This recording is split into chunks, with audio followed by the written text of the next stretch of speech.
Jairam, anyway, मुझे आज जाना है तो। पर मालिक, मैंने आपके लिए खाना तैयार करवाया था। अरे नहीं नहीं, खाना वाना फिर कभी, लेकिन आज मैं जिससे मिलने आया हूँ उससे मिलवाओगे नहीं? कौन मालिक? कौन? अरे मेरी छोटी बहन। अरे हाँ, कज्जू बेटा जरा बाहर आना। अरे अगर वो अंदर आराम करी तो मैं अंदर चला जाता हूँ, मुझे कोई। देख, मालिक तुझसे मिलने आए हैं।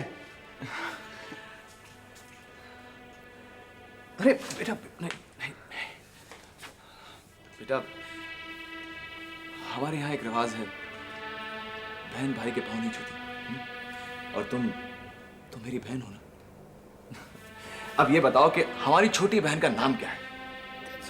और तुम्हारे इस भाई का नाम है ऋषभ। तुम उसे ऋषभ भैया भी बोल सकती हो, लेकिन कहीं अगर दूसरे नाम से पुकारा तो डांट पड़ जाएगी, समझी? कहाँ गया कहाँ गया? आज तुम्हारा ये भाई पहली बार तुम्हें मिलने आया ना, तुम्हारे लिए छोटा सा तोहफा। अब हमारे साथ खाना खाएंगे? Of course. क्यों दयाराम, तुमने अभी तक खाने का इंतजाम नहीं किया? भाई हमें तो जोरों से भूख लगी है। क्यों? दयाराम नहीं नहीं नहीं भाई, हमने तो सुना है कि जमीन पर बैठकर खाने से खाने में से मिट्टी की सौंधी खुशबू आती है, तो आज हम नीचे बैठ के खाना खा लें।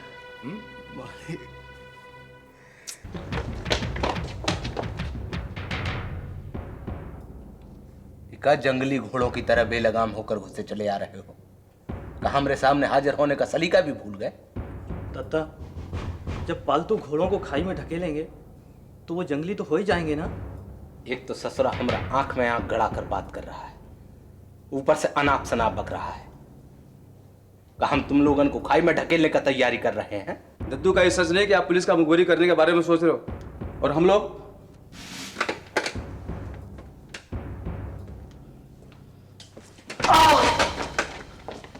ससुरा ई जबान से हमका दद्दा भी कहता है और इल्जाम भी लगाता है। दत्ता, इतना भड़कने की जरूरत नहीं है। हम लोग तो आपसे सिर्फ दो टूक जवाब चाहते हैं कि आखिर हम लोगों से बगैर पूछे आपने पुलिस की मुखबिरी का फैसला कैसे किया? ऐसे किया लल्ला कि जब तोहरा त्यागी भैया गांव से शहर आया था ना, तो तुम लोगन से पूछ के तोहरा पाठशाला में एडमिशन नहीं लिया था, जो तुम हमारा बड़ा माँ साहब बन गया और हमसे नाम कटाने के लिए अर्जी लिख कर देने को कहते हो। हमने अपना मर्जी से धंधा शुरू किया था और अपना मर्जी से छोड़कर जा रहा हूं। वाह दद्दू वाह, हम लोगों के मुसीबत में छोड़कर जा रहे हो, वो भी वो छोकरिया की खातिर। आइंदा शिवानी जी का नाम अगर ई आवाज में लिया ना तो जबान में छेद कर दूंगा। हम ससुरा तुम सबको सड़क से उठाकर बेरोजगारी से बचाकर एक बाप का तरीके से पाला, तुम हो के हम पर इल्जाम लगाते। जब दत्ता ने पुलिस वालों से दोस्ती करने की ठानी ली है तो हम सबसे तो दुश्मनी हुई ना। और फिर दत्ता पुलिस वालों को आप हम सबका नाम भी बताएंगे। जब तक कबानी हो तो खोपड़िया में पत्थर अब तक है, कान में ससुरा है तो हमरा बात तुहरा खोपड़िया में घुसेगा कैसे? लो पढ़ो ही को। अपना गुनाह कबूल करने के बाद जो हम पुलिस को बयान दूंगा वो है। कहां है इसमें तुम लोगन का नाम?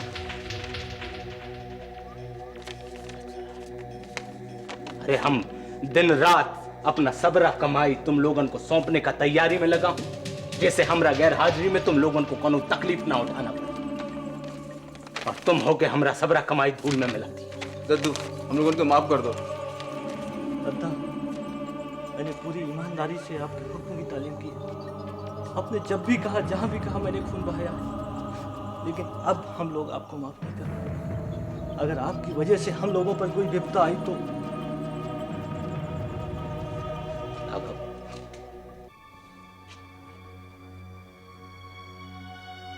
तेरा वफादारी का मिसाल रहा है ये अभी तक। जाने से पहले हमका एक बात बता दे, ये जहर तेरे कान में कौन घोला है? आपका ही पुराना दोस्त करण बाबू। वो के साथ पुराना दोस्ती इतना पुराना हो गया है कि पुराना होकर वो सड़ गया है और उन्हें उस सड़ा हुआ प्रसाद का भोग ई राघव को खिलाया और वो भोग खा के ई राघव कर्ण का कीर्तन करने लगा। अरे कोई समझाई बौड़े राघव को कि इनका ही दद्दा पुलिस का मुखबिर बनकर तुम लोगन का नुकसान करेगा। तुम लोगन को हमरे प्यार के ऊपर विश्वास नहीं है?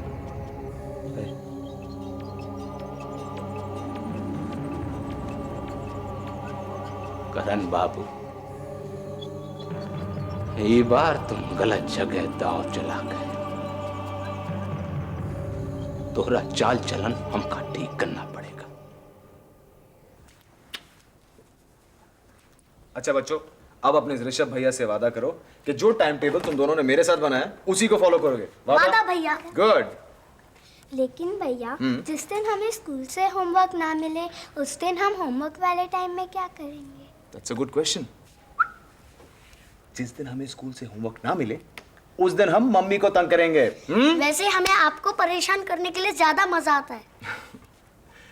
निहाल, आपके भाई की किस्मत में कोई भी अच्छी चीज ज्यादा दिन नहीं टिकती। क्या करें, मजबूरी है। इसमें कौन सी बड़ी बात है? आप हमें फोन कर दीजिएगा और हमारे घर हमसे परेशान होने आ जाइए। देखा नेहा, जितनी बार तुम अपने इस भैया के गोद में बैठती हो अक्लमंदी की बात ही करती हो। Good girl. हेलो बच्चों। तो आप लोगों ने अपनी अपनी पैकिंग कर ली? हमने नहीं की, ऋषभ भैया ने कर दी। इसका मतलब आप लोगों ने अपने ऋषभ भैया को यहाँ बहुत परेशान किया है। नहीं, उन्होंने हमें प्रॉमिस किया कि वो हमसे परेशान होने हमारे घर आएंगे। अच्छा बच्चों, तुम्हारे मामा ये देखना चाहेंगे कि आप लोगों में से कार की अगली सीट पर कौन बैठेगा। मैं। अच्छा, तो भाई उसके लिए तो रेस हो जाए। जो कार तक पहले पहुंचेगा वही सीट पर बैठेगा। ओके, तैयार हो जाओ। Take your position. Ready? 1 2 and एक मिनट, जो रेस से पहले अपने इस भाई से बेस्ट ऑफ लक तो लेते जाओ।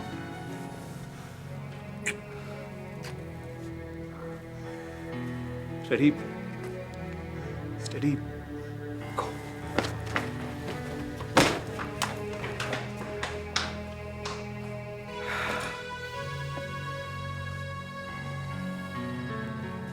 ऋषभ, तुमने जो कुछ किया उसके लिए एहसान बहुत हल्का अल्फाज है। मरने से पहले मैं तुम्हारे लिए इसी वजन सा कुछ करना चाहूंगा। मुझे मौका देना ऋषभ।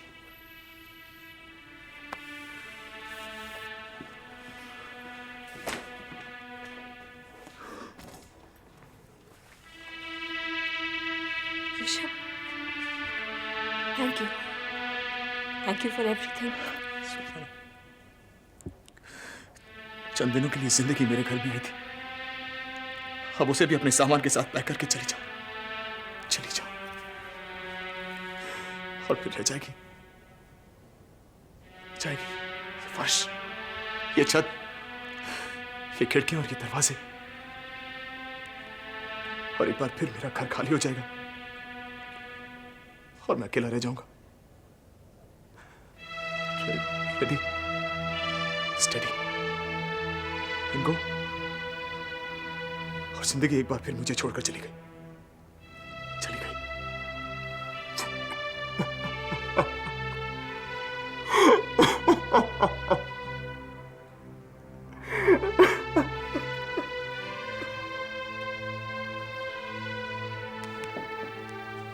नहीं मम्मी, अंजाम इतना बुरा नहीं होगा जितना हम सोचे बैठे हैं। नीतू, अंजाम बहुत बुरा होगा। पता नहीं तू कौन सी उम्मीद पर बैठी हुई है। एक उम्मीद तो है, राजीव खोरी का प्रोजेक्ट। नीतू, तू भी पता नहीं किस किस की बातों में आ जाती है। राजीव कोहली ने हमें बड़ी बड़ी बातें सुना दी और तूने उसकी बातों पर विश्वास कर लिया। ऐसे तो कोई भी राह चलता आदमी हमारे हाथ में खिलौना थमा देगा और हम उससे खेलकर खुश हो जाएंगे। अरे मम्मी, आप देखना, वो प्रोजेक्ट हमारे पास ही आएगा। नीतू, एक उम्मीद को लेकर उस पर भरोसा करके इंतजार करने का वक्त नहीं हमारे पास। कर्जदार हमारे सर पे खड़े हैं, कुछ करना होगा और बहुत जल्दी। लेकिन फिलहाल हम कुछ कर भी तो नहीं सकते। एक रास्ता है हमारे पास। क्या? हम तेरे पापा से मदद मांग सकते हैं। नहीं नहीं, नीतू, तेरे पापा मदद करना चाहते हैं। लेकिन मैं उनसे कोई मदद नहीं लेना चाहती। मम्मी, हमने डंके की चोट पर यह बिजनेस शुरू किया था। अगर अब हम पापा के पास मदद मांगने गए तो लोग क्या कहेंगे? अरे, हमें ये बिजनेस बचाना जरूरी है लोगों की बातें? नीतू, अगर ये बिजनेस पर ताला लगाना पड़े ना तो इससे बदतर कोई बात नहीं हो सकती। शायद आप ठीक कह रही हैं। आखिर हमें पापा के पास ही मदद मांगने जाना पड़ेगा। नीतू, पर एक शर्त पर मम्मी, पहले हम ये पता करेंगे कि राजीव कोहली के प्रोजेक्ट का क्या नतीजा निकला है। वो कैसे? अगर उसने हमें कांटेक्ट नहीं किया तो क्या हुआ? हमारे पास फिर भी एक बहाना है उससे मिलने का।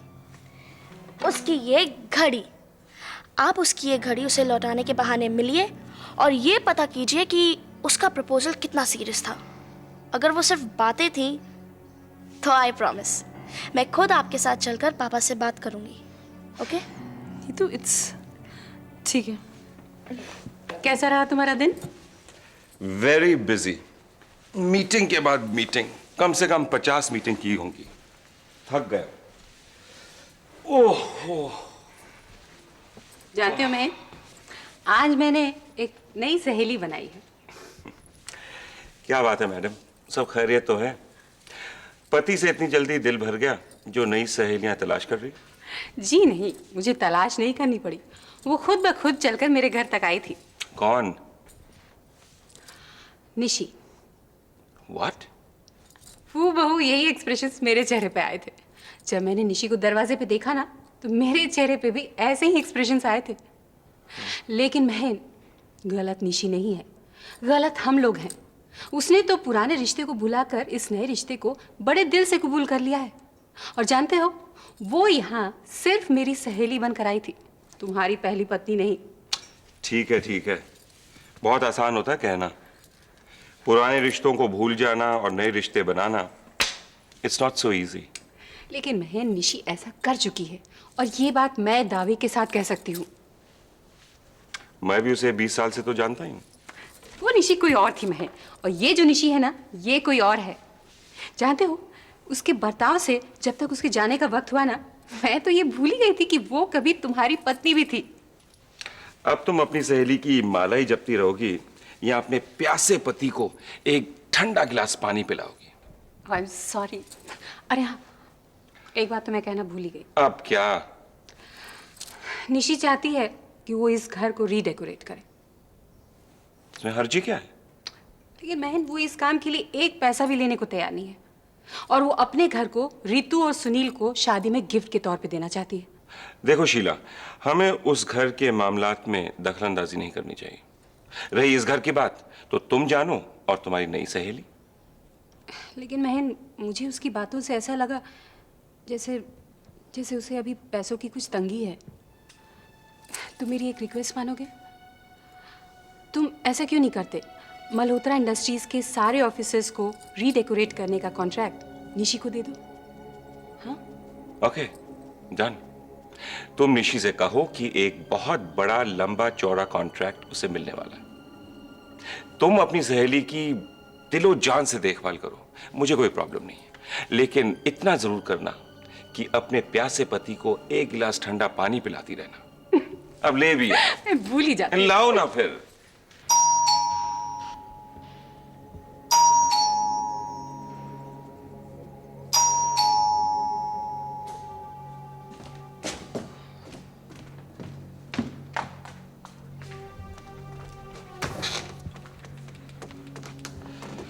त्यागी, तुम, क्या बात है? आप हमसे कुछ पूछिए मत। अरे, तुम्हें मुझसे मिलना था तो फोन कर लेते। सुनील ने तुम्हें बाहर जाने से मना किया है ना? हम आपसे मिलने नहीं आ रहा था शिवानी जी, हम कहीं और जा रहा था। कहाँ जा रहे थे? एक तो गुनाह करने। ससुरा हमरे ही हाथ से होना लिखा है। अब तुम्हारे हाथों से कोई गुनाह नहीं होगा। तुमने मुझसे वादा किया था त्यागी। वही वादा के कारण तो हम बीच रास्ते से लौट के आपके घर आ गया, नहीं तो गुस्से में ही का बारूद इतना गर्म हो गया था कि आज हम ससुरे का जान ही ले लेते। किसकी बात कर रहे हो तुम? वो करण का, वो ससुरा हमका मजबूर कर रहा है, वो हमरे हाथों ही जान गंवाना चाहता है।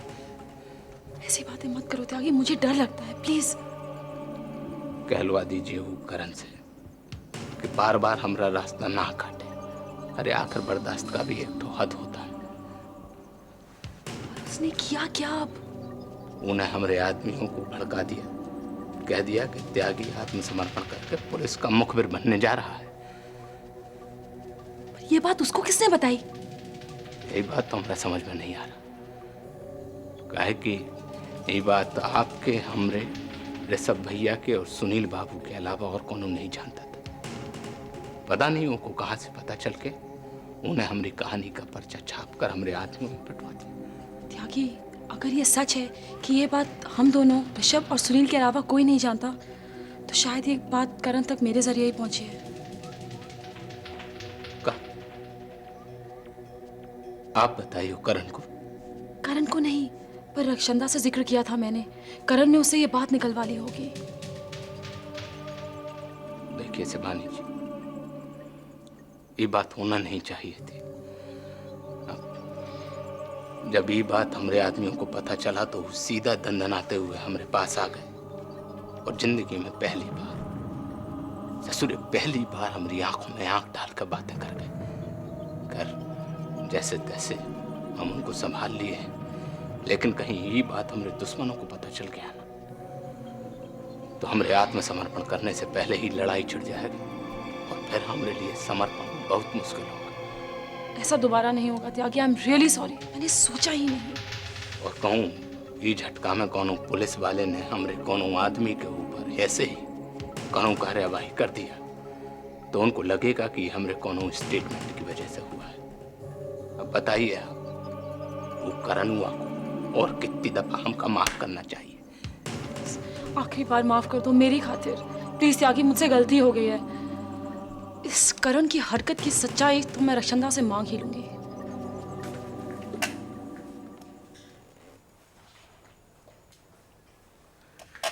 कैसी तबीयत है माँ? तेरे कहे मैंने अपनी तबीयत तो ठीक कर ली है। क्या तू मेरा एक काम करेगा? कहिए। कुंवर साहब तुझसे मिलना चाहते हैं। कौन कुंवर साहब? और ऐसे नाम के आदमी से मेरा क्या ताल्लुक है? मेरे अपनों में आप हैं काफी है, और इस एक उम्र के लिए दुश्मनों की गिनती भी बहुत हो चुकी है। मैं ऐसे किसी आदमी से नहीं मिलना चाहता जो ये गिनती बढ़ा देना। समझ के बेटा। अगर उनके सामने बढ़ गया तो इससे भी ज्यादा बुरा भला बोल जाऊंगा। उन्हें देने के लिए मेरे दिल में 20-25 साल से बद्दुआएं पड़ी सड़ रही हैं। वो तुझसे मिलने के लिए तड़प रही है।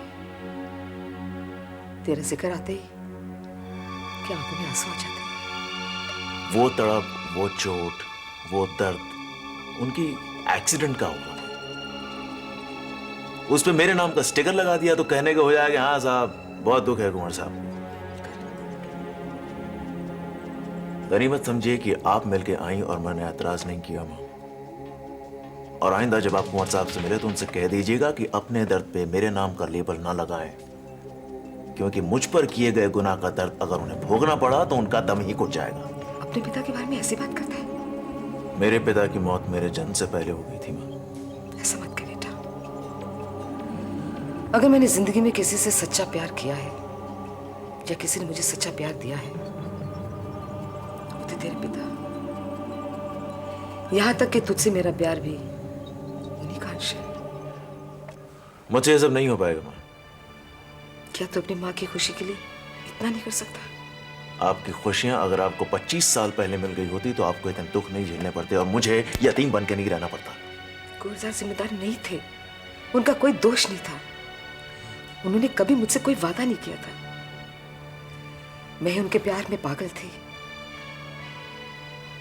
आज उनको मिलने के बाद जब पुरानी बातें मैं अपने से दोहरा रही हूं ना, तेरे और अपने दुखों के लिए अपने आप को दोषी ठहराती हूँ। मैं उनकी तरफ से माफी मांगती हूँ बेटा, प्लीज माफ कर दे।